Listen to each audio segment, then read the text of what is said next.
us. And Raywat, I did some quick Google searching earlier this afternoon. I found places like Bolivia that often had test positivity rates up around that number, but at the same time, they weren't testing that many people.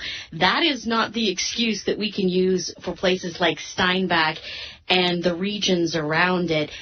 How do we begin to deal with test positivity rates in the 20, 30, and 40% range? First step is you accept it, that this is real. There are some American states that have test positivity rates over 90%. It's unclear what's happening there. So the fire is blazing through much of the Northern Hemisphere right now. And Manitoba is one of the most effective places in Canada right now, but nowhere near some American states, that's for sure.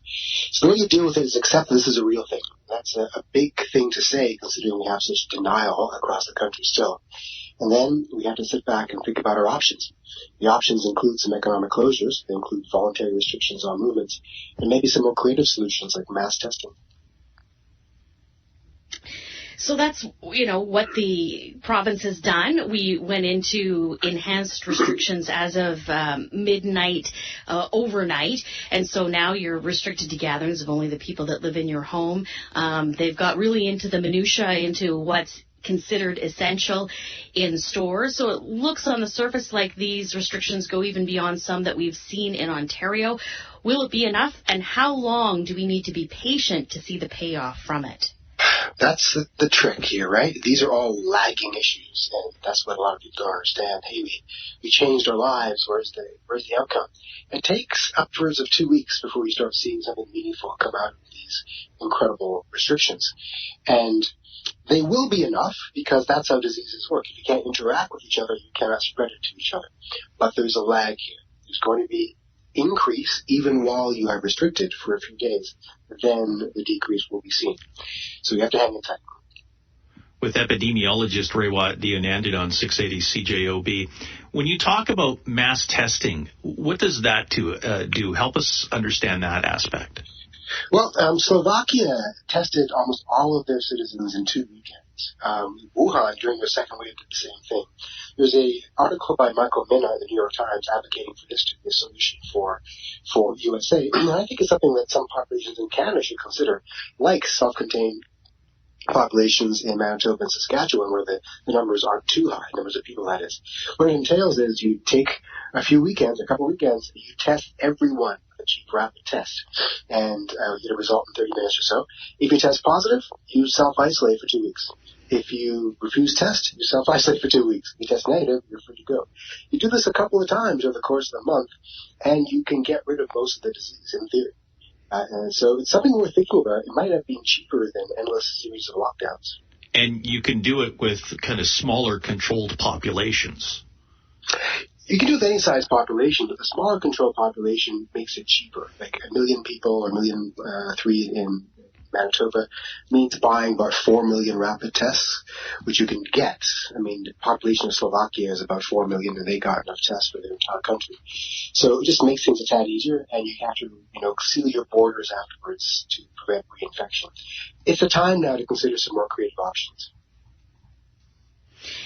Does it work, though? Because if I take a rapid test today and test negative, I guess the theory is if you test me again in a week, that will ensure that I'm still negative a week from now, but going forward, it doesn't necessarily mean such.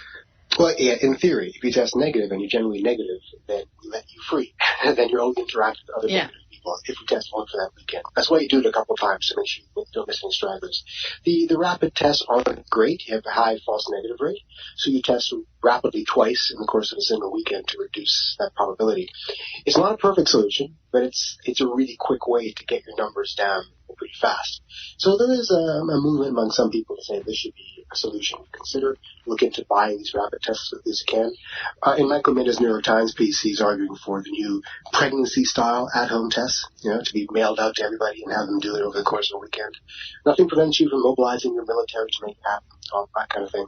So in absence of that kind of, different creative approach, what we have in our toolbox are the compulsory or voluntary restrictions of movement lasting several weeks. The Prime Minister out with this warning earlier today. The cases across the country are spiking massively. we are facing a winter that's going to drive people inside more and more, and we're really at risk of seeing caseloads go up, hospitals get overwhelmed, and more loved ones dying. Raywat, what we're seeing here in Manitoba is a preview of coming attractions to the rest of this country, isn't it? In many ways, yes. We're heading into some dark times.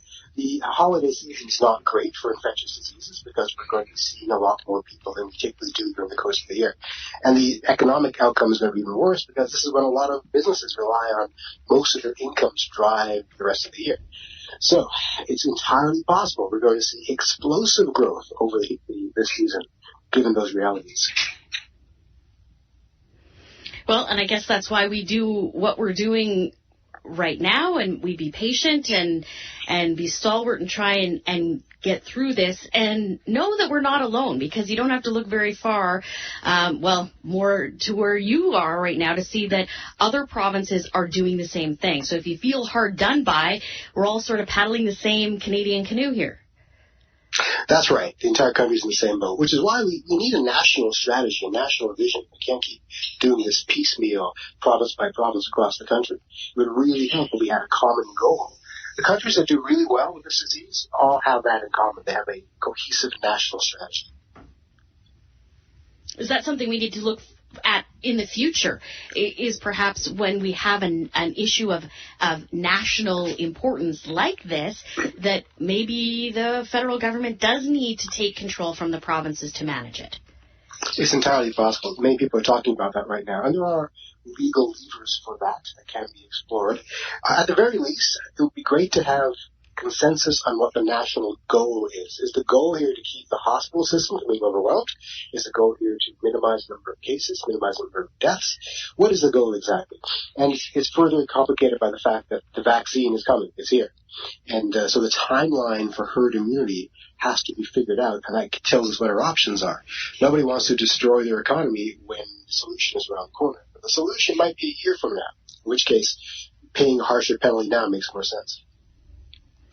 We got to figure it out because we're all tired of it. Epidemiologist Raywat Deonandan, we love talking to you, but we hope to put it in our rearview mirror in the not-so-distant future. Thanks so much. Have a great weekend. Thank you. Bye.